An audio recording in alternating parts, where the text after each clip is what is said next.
So you can do a lot with texture. What I want to do is kind of show you some things I like doing.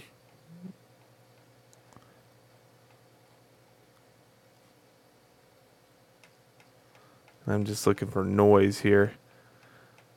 So I'm going to grab the noise from this.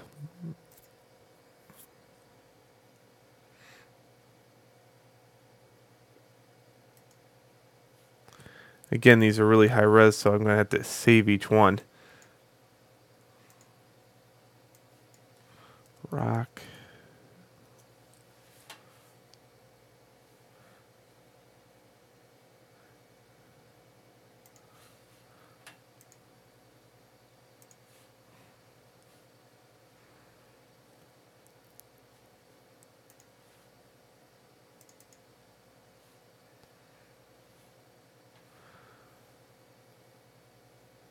Alright, so what I like doing every once in a while is building some custom brushes and things.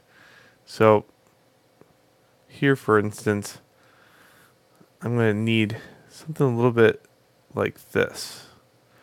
So I'm going to take this and go image, mode, grayscale. Don't flatten, discard. Then the top one, I'm going to image adjustments invert. And I'm going to set that to a thing called color dodge. And then go filter, blur, Gaussian blur. And I'm just going to blur that just a little bit so I can start seeing this.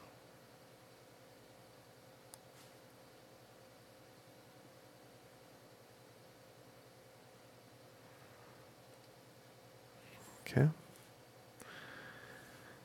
So it's almost like a cartoon of what I had before. Then I'm going to go edit, copy, merge, edit, paste,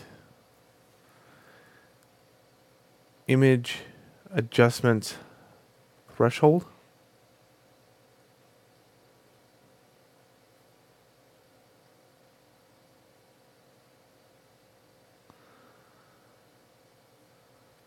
Now you can see I really have the cartoon effect going on with these rocks. Then I'm just going to make a brush or make a round circle in the center here. Yeah. First crop it into a square. Doesn't matter where.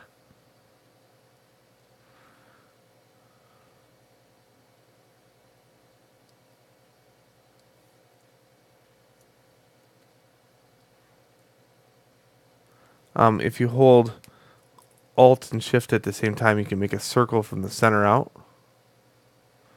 Don't get greedy. Get to about right there.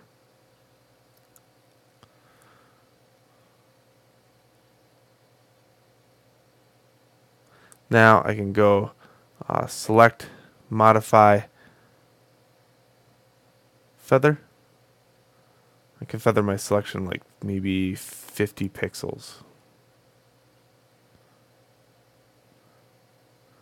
Then I can go select inverse, turn off all my stuff, and hit delete.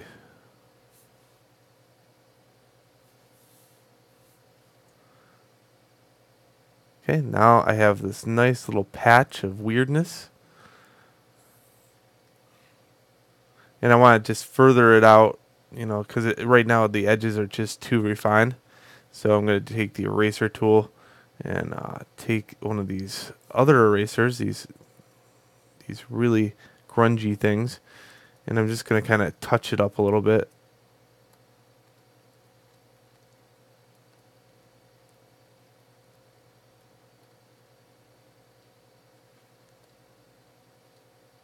Like that. And then I'm going to make that into a brush.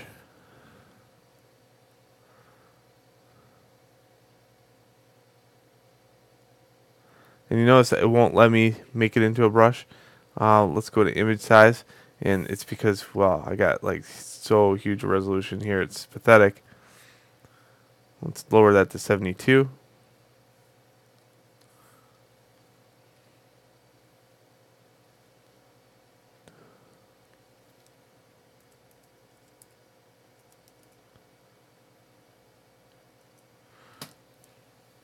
Sort of a variation of grunge, I guess. Okay, well, look at what I could do with this. It's pretty fun. Take it. Again, I would shoot it on a new layer.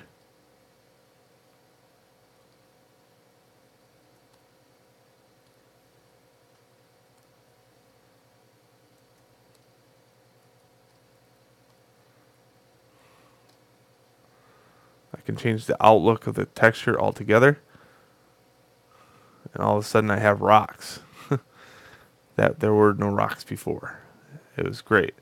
And then, you don't have to keep it that way. In fact, what I like to do is blur it just a little bit and just add it as texture.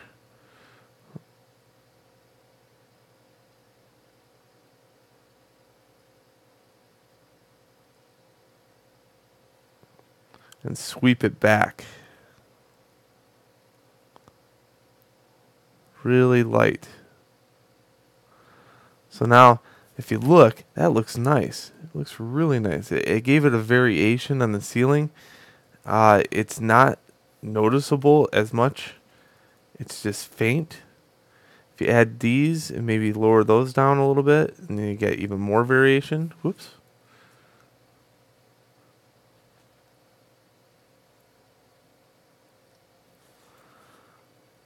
So this is what it looks like now. This is what it looked like before. So that's how you make variation. And these grunge brushes, you can make anything out of. You could just grab a picture of rock, stone, whatever. But they come in. They're really nice to have. There's no doubt about it.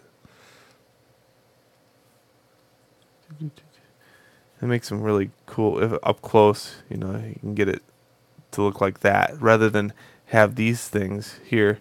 I could have really went to town and had some grungy stuff going on. Okay, so let's utilize this texture a little bit and go into 72 instead of that. So 20.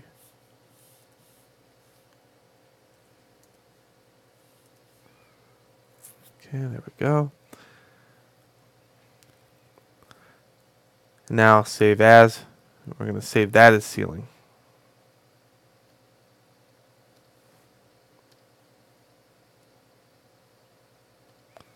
Yeah, of course.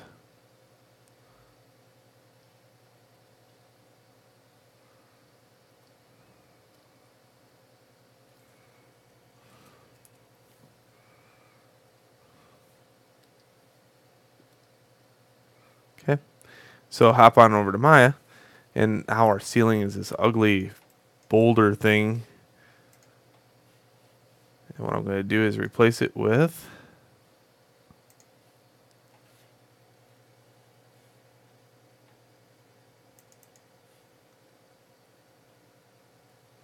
this stuff.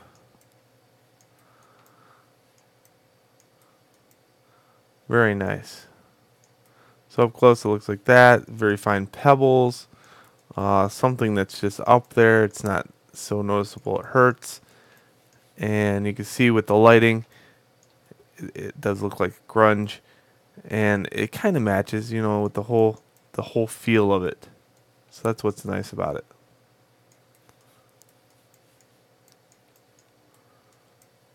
Let's look in this little area here. I gotta sign it over there. So that's how to make ceiling texture, and we're going to look at maybe doing floor, but floor is actually the same, just maybe a little bit different. Maybe I want a wood floor or something like that. So let's see how I would make a floor texture in Photoshop.